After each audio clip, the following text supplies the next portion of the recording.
Wussten Sie es, 2012 war das europäische Jahr des aktiven Alterns und der Solidarität zwischen den Generationen. Es war auch ein weiteres Jahr für die Krise. Und die europäische Politik wurde von vielen Akronymen und Titeln bestimmt, die vorerst kein Mensch verstanden hat. Two-Pack, Six-Pack, Fiskalpakt, ESM oder Bankenunion. Ob diese Neuerungen tatsächlich nützlich sind, wird die Zukunft zeigen. Bei mir zu Gast, um auf das Jahr 2012 zurückzuschauen, empfange ich heute Hans-Gert Pöttering, der frühere Präsident des Europäischen Parlaments, heute Europaabgeordneter, ja noch natürlich. Willkommen bei mir zu Gast. Danke. Bevor es gleich weitergeht mit unserem Gespräch, mit einem Stück, das wir uns anschauen werden, geht es erstmal um Fragen, wo Sie zwei Möglichkeiten haben zu antworten. Das ist Ja oder Nein. Hans-Gert Pöttering, war 2012 ein gutes Jahr für Europa, Ihrer Ansicht nach? Ja. Ist Europa aus der Krise raus? Nein. Klare Antwort. In vielen Fällen scheint es, dass die Staats- und Regierungschefs das Sagen haben und das machen, was sie eigentlich wollen. Das Parlament wird immer weniger gefragt oder auf jeden Fall nicht so richtig gehört. Haben Sie auch das Gefühl? Nein. Gut. Hat der arabische Frühling das gebracht, was Sie sich erhofft haben? Man weiß, Sie sind sehr an dieser ganzen Region interessiert, haben sehr viel dafür gearbeitet. Nein. Okay. Müsste die EU in Syrien militärisch intervenieren? Nein. Der neue Präsident des Europäischen Parlaments heißt Martin Schulz. Könnte man immer mal wieder Hans-Gert Pöttering halten, können wir mal sehen. Auf jeden Fall. Macht er eine gute Figur? Ja. Sie sind zufrieden? Ja. Wird Hans-Gert Pöttering wieder für Europa kandidieren? Das ist eine offene Frage. Darauf kann ich nicht mit Ja oder Nein antworten. Würden Sie eine Kandidatur eines Parlamentspräsidenten als Kommissionspräsident unterstützen? Ja. Okay. Vielen Dank fürs Mitspielen. Eine Frage hatte ich noch. Zieht es Sie manchmal auch wieder mehr zurück nach Hause, nach Osnabrück und sagen, ich will mal ein bisschen mehr Politik zu Hause betreiben? Wenn das noch mit Ja oder Nein knapp beantwortet werden muss, sage ich Ja. Okay, vielen Dank. Wir haben uns ein bisschen dieses Jahr 2012 angeschaut. Es sind natürlich nicht nur durch diese Akronyme, die ich gerade vorher benannt habe, sondern auch durch Dinge, haben uns Dinge angeschaut, die wirklich etwas im Leben der Bürger und Bürger sich geändert hat. Meine Kollegin Letizia Markakis versucht jetzt innerhalb von 2 Minuten 30 nachzuschauen, was dieses Jahr alles passiert ist. Schauen wir es uns an. Si vous comptez faire un grand tri de fin d'année et vous débarrasser de votre vieux four ou de votre vieille machine à laver, réfléchissez à 2 fois avant de les jeter. Dès 2016, chaque État membre devra améliorer la collecte, le réemploi et le recyclage des appareils usagés et réduire leur exportation. Pourquoi? Parce que votre téléviseur contient des matières premières de grande valeur. Mais de quel type d'appareil s'agit-il exactement? Elektronikschrott, das ist unser Fernsehapparat, das ist der Computer, das ist der Haartrockner, das ist die Haarzange, das sind alle Geräte, wo Strom durchfließt und wo wertvolle Rohmaterial drin sind. Und das haben wir bis jetzt so ungefähr mit 4 Kilo pro Kopf gesammelt in Europa und jetzt wollen wir viel mehr sammeln. Agression, harcèlement, terrorisme. Chaque année, 75 millions d'Européens sont victimes de crimes en tout genre, mais ne sont pas suffisamment informés ou protégés lorsque cela se passe dans un autre pays que le leur. D'ici 3 ans, tout ressortissant de l'Union aura les mêmes droits que dans son propre pays. Good morning, Mrs. Parvanova. Good morning. Could you explain to us what is going to change concretely for the victims? They will have access to very well qualified specialized services, interpretation, translation services as well, and all the needs of the citizens which are victims of crime will be assessed, so the service will be very much organized and oriented towards their needs and to their best interest. Le scooter et la moto sont beaucoup plus pratiques en ville, mais restent peu sûrs, alors qu'ils ne représentent que 2% du trafic européen chaque année. Les 2 roues englobent 16% des accidents mortels. Pour éviter le pire, cette moto est équipée d'un système ABS et d'un allumage automatique des phares. Dès 2016, ce sera obligatoire sur tous les 2 et 3 roues, dont la cylindrée dépasse 125 cm3. L'autre changement à venir, les normes anti-pollution, elles seront renforcées pour les cyclomoteurs, les scooters, les motos et les quads. Mais ces nouvelles normes vont-elles avoir un impact sur le prix d'achat? J'ai posé la question à Wim van de Kamp, le rapporteur de ce dossier. The new braking system is quite expensive, especially now. But when it is obligatory for every scooter and every moped, prices will reduce very quickly. So in 2016, maybe it's a little bit expensive. 2018, it's the same price as now. Enfin, sachez que désormais, les scooters et les motos devront aussi passer par un contrôle technique partout dans l'Union. Bon, c'est vrai, toutes ces nouvelles règles ne sont pas pour demain. Hans-Gert Pöttering, Sie haben am Anfang gesagt, ja, es war ein gutes Jahr für Europa. Warum eigentlich? Man hört eigentlich nur Krise hin, Krise her. Man hat hier gesehen, natürlich, es ist über vieles abgestimmt worden, das tatsächlich wirklich das Leben der Bürger bestimmt, und zwar positiv. Es hat sich einiges geändert, aber grundsätzlich heißt es immer noch Krise. Ja, wenn man eine Frage mit Ja oder Nein beantworten muss, dann liegt das Ja auch nah beim Nein. Aber man muss sich ja für eine Variation entscheiden. Und mein Ja möchte ich so begründen, dass die Krise, in der wir uns befinden, die Verschuldenskrise, jetzt als eine Chance verstanden werden muss, dass wir die Defizite, die wir in einigen Ländern der Europäischen Union haben, abbauen und dass wir einen gemeinsamen Weg in die Zukunft der Europäischen Union gehen. Und dieses Gefühl, dieses Bewusstsein, diese Gewissheit, glaube ich, ist da bei den Mitgliedsländern der Europäischen Union, im Europäischen Parlament ohnehin. Und deswegen sehe ich die Herausforderungen, vor denen wir stehen, als eine Chance. Und deswegen mein Ja. Okay. Deutschland, Griechenland.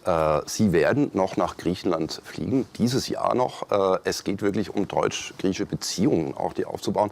Wie ist Ihr Gefühl heute bezüglich dieser deutsch-griechischen Beziehung? Was muss sich ändern? Haben die Deutschen vielleicht Fehler gemacht? Hat man in Europa bezüglich dieser Griechenkrise Fehler gemacht und nicht erkannt, was am Anfang tatsächlich los war? Ja, Sie haben freundlicherweise darauf hingewiesen, dass ich nach Athen reise. Ich bin in Deutschland Vorsitzender der Konrad-Adenauer-Stiftung und wir werden in Anwesenheit von Ministerpräsident Antonis Samaras eine Vertretung in Athen eröffnen. Und diese Vertretung soll dazu beitragen, die Beziehungen zwischen Griechenland und Deutschland, aber auch mit der Konrad-Adenauer-Stiftung selbstverständlich zu verbessern, weil in dieser schwierigen Zeit es notwendig ist, dass man sich besser versteht. Und das Gespräch, der Dialog ist die Grundlage eigentlich für die europäische Einigung. Und das wollen wir verbessern. Und da hat es eben einige Defizite in den letzten Wochen und Monaten gegeben. Das muss man aufarbeiten. Man muss aus den Erfahrungen lernen und dann gemeinsam in die Zukunft schauen. Okay, was war für Sie 2012 so der wichtigste Moment, die wichtigste Errungenschaft des Europäischen Parlaments, aber auch grundsätzlich EU-weit? Ja, es war natürlich die wunderbare Entscheidung des Friedensnobelpreiskomitees in Oslo, also in einem Land, das nicht zur Europäischen Union gehört, der Europäischen Union den Friedensnobelpreis zu verleihen.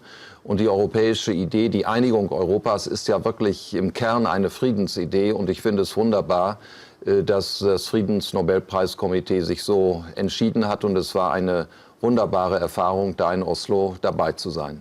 Sie waren dort, also wären wahrscheinlich auch gerne vorne gestanden, wie Martin Schulz. Aber auf jeden Fall, ich möchte nur kurz auf so einen Moment zurückkommen. Man hat gesehen, 3 Präsidenten der EU stehen da.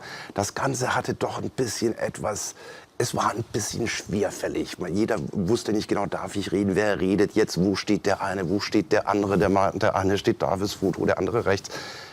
Ist es irgendwie dieses Bild Europas, das so heute dasteht, oder ist es was anderes? Ja, wir sind doch die Einheit in der Vielfalt. Und da ist es ganz natürlich, dass es auch über ganz konkrete symbolische Akte Diskussionen gibt. Und wenn Sie gestatten, ich bin 15 Minuten nach der offiziellen Entscheidung, nachdem sie bekannt gegeben war, dass die Europäische Union den Friedensnobelpreis bekommt, im deutschen Fernsehen gefragt worden, ja, wer soll denn den Preis entgegennehmen? Und ich habe sofort gesagt, die 3 Präsidenten des Europäischen Rates, der Kommission und des Parlaments. Und ich finde wunderbar, dass der Präsident des Europäischen Parlaments, mein Freund Martin Schulz, selbstverständlich dabei war. Was muss sich, jetzt haben wir 2012 gesehen, es ist einiges passiert. Ich habe über ein paar Akronyme gesprochen. Es ist immer sehr schwer, europäischen Bürger verständlich zu machen, was passiert eigentlich hier in Brüssel und in Straßburg.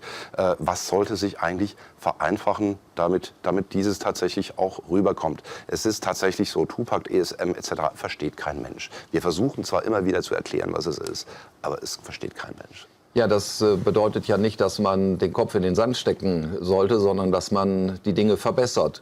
Und das können nicht die Politikerinnen und Politiker alleine. Die überwältigende Mehrzahl der Politiker gibt sich gewaltige Mühe. Wir sind ständig unterwegs, sprechen mit Menschen.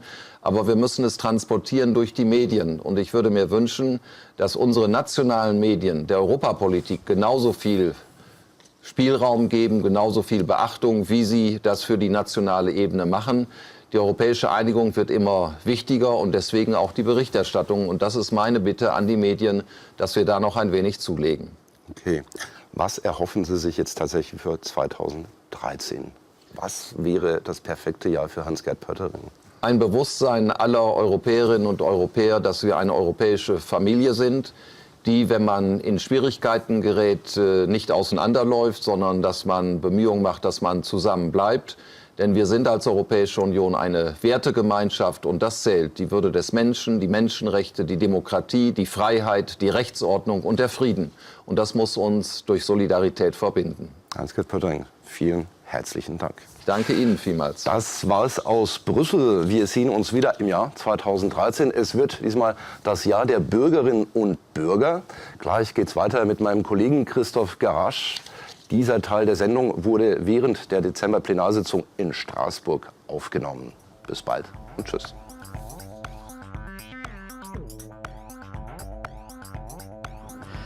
Bonjour, et on termine ce dernier numéro de l'année de 7 jours en Europe par un hommage à toutes celles et ceux qui restent emprisonnés de par le monde parce qu'ils ont osé témoigner contre l'injustice, la barbarie ou la tyrannie, les trois parfois. C'est le cas de Nasrin Sotoudeh et de Jafar Panahi. Vous ne les connaissez pas. L'une est avocate, l'autre est cinéaste, deux Iraniens que le régime de Téhéran veut faire taire et pour lesquels le Parlement européen a décidé de leur remettre le prix Sakharov de la liberté de l'esprit. C'était le 12 décembre au Parlement à Strasbourg. Avec moi pour commenter ce 25e prix Sakharov, Serge Toubiana, bonjour. Bonjour. Vous êtes directeur général de la Cinémathèque française. J'avais juste une première question avant de commencer. Est-ce que vous avez eu des nouvelles récentes de Jafar, notamment, et de Nasrin? Je ne connais pas Nasrin Sotoudeh, mais Jafar Panahi, la dernière nouvelle qu'on a reçue à la Cinémathèque, c'est qu'il a souhaité que nous recevions pour lui le prix Sakharov. Il a jugé que la Cinémathèque était l'institution en France, voilà, qu'il avait bien défendue, qu'il le respectait évidemment comme cinéaste et comme auteur. Et voilà, c'est la dernière nouvelle qu'on a eue et donc c'est pour ça que nous sommes aussi venus à Strasbourg. On rappelle qu'il est en résidence surveillée, il n'a pas le droit de quitter le territoire, il n'a plus le droit de travailler. On leur reproche aux deux lauréats du prix Sakharov eh bien, d'avoir été des protestataires, des activistes après les dernières élections. Oui, pour Jafar Panahi, Nasrin Sotoudeh est en prison, elle fait la grève de la faim, elle est vraiment soumise à un très très rude châtiment, je dirais. Quant à Jafar Panahi, il est condamné à 6 ans de prison, mais la sentence n'est pas encore mise en application, donc il est en liberté surveillée chez lui, et il n'a pas le droit de travailler, de faire des films, il n'a pas le droit de rencontrer des correspondants étrangers, enfin il est vraiment muselé. Évidemment, ce qui est visé à travers ça, c'est la liberté d'expression, c'est la liberté d'artistes ou de personnalités fortes qui représentent les droits de l'homme. Tout simplement. Alors avant de regarder un petit reportage illustrant le combat de ces deux lauréats, Serge Toubiana, c'est aussi le jeu de l'émission, place au oui ou non, 1 minute de questions-réponses, générique. Alors puisqu'on parle de prix, de remise de prix, le prix Nobel de la paix à l'Union européenne a été remis. Vous applaudissez ? Oui. La jeune génération, les jeunes Européens sont très critiques vis-à-vis de l'Europe. Vous les comprenez? Oui. Vous avez regardé la cérémonie à Oslo? J'en ai vu, oui, hier. Émotion? Oui. Les Européens sont souvent critiques vis-à-vis de l'Europe. Est-ce que le cinéma européen, que vous connaissez bien, peut inverser la tendance? Est-ce qu'il peut jouer un rôle? Oui. Le cinéma américain a une force sur le cinéma européen que le cinéma européen n'a pas toujours. Il attire ce public, un public énorme à travers le monde. C'est la faute à qui si le cinéma européen ne se porte pas aussi bien? C'est la faute à qui? Aux producteurs, aux réalisateurs, au public? Là, je ne peux pas dire oui ou non, je suis obligé de dire que ce n'est pas une faute pour moi. C'est un État, c'est que le cinéma américain est très fort, très bien construit, les logiques sont très puissantes, à la fois d'écriture, de scénario, les acteurs sont merveilleux, il fait rêver, il n'est pas toujours intéressant. Souvent, les films américains aujourd'hui sont pauvres en récits, en histoire, en légendes. Mais ça marche. Mais ça marche. Ils ont un système économique absolument formidable. Mais en même temps, moi je connais bien les cinéastes américains, ils admirent beaucoup le cinéma européen. Ils admirent beaucoup notre cinéma. Peut-être même qu'ils le jalousent secrètement. Allez, merci d'avoir joué le jeu. On regarde à présent ce petit portrait des 2 lauréats du prix Sakharov 2012, des images signées Arnaud de Molder et un texte de Audrey Fraisse. 12 juin 2009, Mahmoud Ahmadinejad est reconduit pour 4 ans à la présidence de la République islamique d'Iran. À cette nouvelle, manifestations et marches se succèdent pour dénoncer une élection manifestement frauduleuse. La répression est sanglante. Dans les mois qui suivent, les arrestations arbitraires dans tous les milieux de la société se multiplient. Nasrin Sotoudeh, l'avocate des droits de l'homme et le réalisateur Jafar Panahi sont arrêtés et condamnés. Ces 2 Paris sont lieu d'exil forcé que Karim Laïdji poursuit depuis 30 ans son combat pour la défense des droits de l'homme en Iran. Mon parcours est identique de celui de Nasrin Sotoudeh, avocat des prisonniers politiques. Elle a été condamnée à 6 ans de prison avec privation d'exercer sa profession d'avocat. Ils coupent les visites hebdomadaires, ils font des pressions aussi sur sa famille. Avec ce genre de pression, même symbolique, hein. Et en fait, ils veulent briser la volonté et la résistance de Nasrin. La répression du régime s'exerce même dans les milieux artistiques. Jafar Panahi, réalisateur internationalement reconnu, est condamné à 6 ans de prison et 20 ans d'interdiction d'exercer son métier. Le régime ne lui pardonne pas d'avoir participé aux manifestations post-électorales. Son cinéma libre fait peur et pourtant... Et Jafar Panahi, ce n'est pas un cinéaste politique. C'est un cinéaste, comment dire, on pourrait dire, qui a un regard moral, on va dire, qui a une éthique dans son regard, dans son appréhension de la réalité chez lui. Il est profondément iranien. C'est pas du tout un cinéaste qui veut désigner, attaquer. C'est quelqu'un qui a une capacité métaphorique très forte. Désormais en résidence surveillée, Panahi, bravant les interdictions, livre sur une clé USB, sorti clandestinement d'Iran, un nouveau film qu'il a appelé « Ceci n'est pas un film ». Et le Festival de Cannes a décidé de le montrer officiellement en 2011 à Cannes. Et ça a été effectivement un message très fort. C'est en même temps un autoportrait, si vous voulez, d'un cinéaste contraint, contrarié, empêché, censuré, sous la menace de l'emprisonnement. C'est l'histoire d'un réalisateur réduit à lire ses scripts et imaginer les lieux de tournage dans son salon.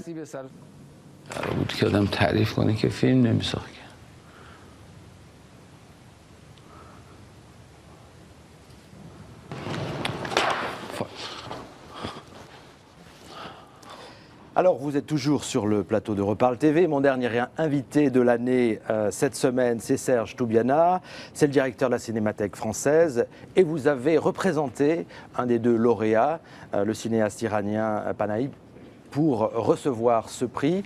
Émotion, c'est lui qui vous a demandé, qui a demandé à la Cinémathèque d'être ses récipiendaires. Oui. Qu'est-ce que vous allez faire de ce prix en attendant qu'il... J'espère le lui remettre bientôt. Enfin, avec Costa Gavras, qui est le président de la Cinémathèque, on est venu pour ça et on espère vraiment... On n'est que les intermédiaires entre lui et le Parlement européen. Donc, dès que ce sera possible, soit nous irons à Téhéran, soit il viendra en France pour montrer ses films. Et là, nous lui remettrons ce prix. C'est un prix qui lui est attribué pour son courage, pour sa résistance, pour sa... Puis voilà, cette personnalité extrêmement forte et très humaniste qu'est voilà, Jafar Panahi. Alors, je reviens juste sur cet épisode incroyable, cette clé USB qui sort d'Iran pour présenter un film qui n'est pas un film, un titre totalement surréaliste. Le regard que vous portez sur cette œuvre qui s'est faite comme ça?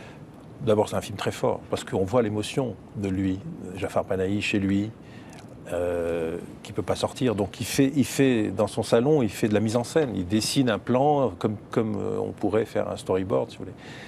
Donc il y a quelque chose de à la fois formidablement courageux, formidablement optimiste, parce qu'il fait quand même un film, Et il fait un film et il veut le faire savoir. Donc il l'envoie, c'est nous qui l'avons reçu à la Cinémathèque, et je l'ai tout de suite transmis à Thierry Frémaux, le directeur général du Festival de Cannes. Thierry Frémaux l'a reçu, l'a visionné, et il a pris sa décision de le montrer au Festival de Cannes en 2011. Et à partir du moment où ce film a été montré au Festival de Cannes, tout le monde l'a vu. Et c'est revenu, donc le message est revenu en Iran. Donc si vous voulez, c'est quelque chose de très vertueux tout ça. Un, c'est la liberté d'expression, même dans une situation aussi pénible, aussi contraignante, il a fait un film et il l'a transmis. Moi, je trouve que c'est un exemple. Un exemple. Alors, l'Iran est montré du doigt depuis des décennies. Les sanctions, les menaces, visiblement, ça ne marche pas beaucoup. Le régime iranien est là, les mollahs sont là, c'est une république islamique.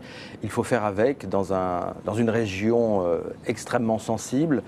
Quel regard vous portez sur ce que fait l'Europe pour essayer de trouver des solutions? Est-ce que l'Europe est trop molle? Moi, je trouve que non, parce que à mon petit niveau, au niveau de la Cinémathèque, dès qu'on s'est mobilisé, on a reçu l'appui de toutes les grandes associations culturelles, le Festival de Cannes, la SACD, l'ARP, la SRF, tous les grands cinéastes du monde entier se sont mobilisés. Tous les grands festivals du monde, Berlin, Cannes, Venise, Locarno, tout le monde s'est mobilisé. Il y a une sensibilité quand même très forte, parce qu'il y a un intérêt très fort pour l'Iran. C'est pas n'importe quel pays, c'est un grand pays, une grande civilisation. C'est une grande culture, une grande civilisation. C'est un cinéma passionnant qui nous a passionnés depuis 30 ans. Et donc cette situation est encore plus insupportable pour nous. Et donc, et je sais aussi, ça c'est quelque chose de très important, c'est que les gens en Iran qui ont des ennuis, hommes et femmes, militants des droits de l'homme, artistes ou avocats ou journalistes, ils sont très sensibles au fait qu'on se mobilise. C'est pour eux un soutien formidablement encourageant. Ils se sentent moins seuls. Si le prix Sakharov peut avoir une petite aide, il aura cette vertu, j'en suis sûr. Une petite vertu, ça sera celle-ci. Alors, un dernier mot, Serge Toubiana. Le cinéma iranien est prolifique, avec des réalisateurs magnifiques. Si vous aviez un film à recommander, quel serait-il? Moi, j'ai un souvenir très personnel et très précis d'avoir découvert un cinéaste important qui est Abbas Kiarostami, qui a été d'ailleurs un peu le maître de Jafar Panahi, qui a été son assistant. C'était en 1989 à Locarno, j'étais au jury et j'ai vu un film qui s'appelait « Où est la maison de mon ami ?» Et c'était un film sur les enfants, parce que vous savez que le cinéma iranien est un cinéma extrêmement... où l'enfance a un rôle très important. C'est un cinéma didactique. C'est un moyen de faire passer beaucoup de messages aussi, et détourner la censure. Oui, et d'éduquer aussi, de former, d'éduquer sur la vie en société. Et ce film m'avait beaucoup bouleversé. Voilà. Où est la maison de mon ami? C'est peut-être, je crois que c'est le premier film de long métrage de d'Abbas Kiarostami. Et évidemment aussi les films de Jafar Panahi qui sont très très beaux. Hein. Le dernier en date étant Ceci n'est pas un film, mais il y en a un très beau sur le football hors jeu, formidable. Merci Serge Toubiana pour ce petit entretien à l'issue du prix Sakharov. Voilà, c'est tout pour 2012. Quant à nous, on se retrouve en janvier prochain pour un nouveau numéro de 7 jours en Europe. Bonne année!